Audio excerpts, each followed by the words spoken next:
Paladins is shifting back its release schedule, and Apex Legends Season 6 has arrived. All that and more, my name's Ethos, and this is Free to Play Weekly. There are still 4 months left and then some in 2020, but Evil Mojo Games is already looking forward to 2021. The Paladins developer outlined its plans for the latter part of this year and the next, including delays brought on by the challenges of working remotely due to the impact of COVID-19. The third scheduled champion of Season 3 will release in October, while the fourth will be shifted into late 2020 or early 2021. Players who purchased the 2019-20 Season Pass, which included all the champions released in those 2 years, will receive 200 crystals as compensation. That could cause a little consternation among fans, since recent champions have cost 300 crystals apiece. Now, starting in 2021, champions released will be separated by Battle Pass releases, with new champions arriving approximately every 6 weeks. The rest of the roadmap, which laid out all the way through February, as well as its brief FAQ, can be found on the official Paladins website. Bungie has spelled out in extreme detail exactly what content is going into the DCV, Destiny Content Vault, when Destiny 2 Beyond Light and Year 4 releases in November. The short version is that Io, Titan, Mars, Mercury, and Leviathan and all their associated PvE content, strikes, raid, and general exploration will be shuttered. PvP modes such as Crucible and Gambit will be less impacted, leaving a best of list available for some of their maps to get transferred to the DCV.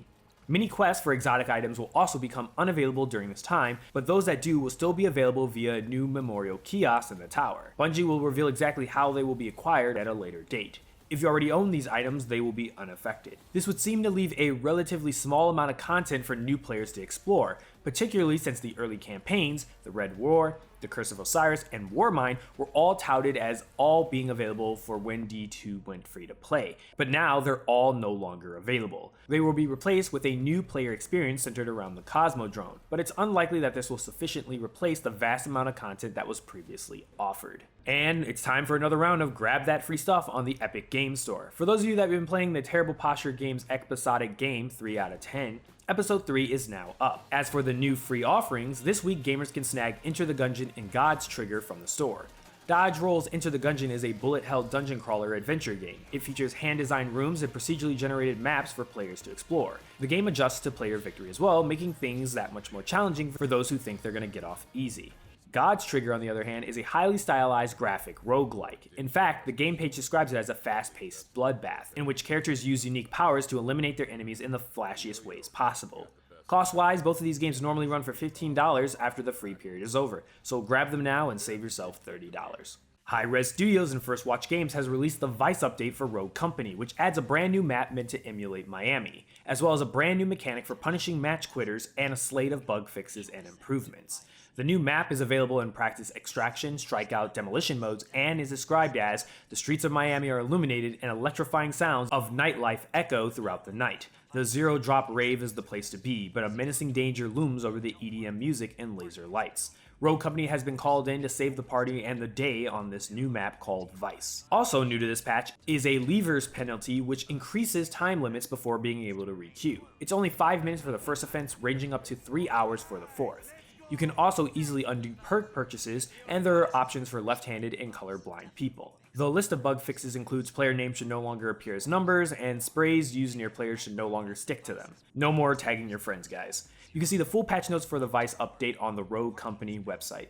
And finally, Apex Legends Season 6 is now live, bringing with it a brand new legend, a new crafting system, and other major changes to Respawn Entertainment's Battle Royale. The new legend is 21-year-old Ramya Parekh, aka Rampart, who likes big guns, with her ultimate ability letting her to deploy a tripod-mounted minigun for any one of her team to use.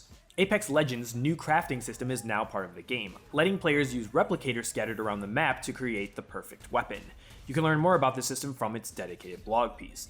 And the World's Edge map is also undergoing some significant changes as Hammond Industries expands its operations. Entirely new structures have been constructed on this map, opening up new avenues for players to navigate and spring the perfect trap for unsuspecting foes. You can check out the rest of what's new in Season 6, including changes to armor, new holosprays, quest continuation, legend changes, and more on the official Apex Legends website. And that moves us to the question of the week. For all my Apex players out there, let me know in the comment section below, what do you think of Rampart now that she's out in the wild? Do you like her? Do you think she's OP? Do you think she's too weak? Do you think she's just right? Let me know your thoughts in the comment section below. And that's it for this week's Free to Play Weekly. Don't forget to check out MMOBomb.com for giveaways and the latest news. My name's Ethos, and I'll catch you guys later. Peace out, everyone.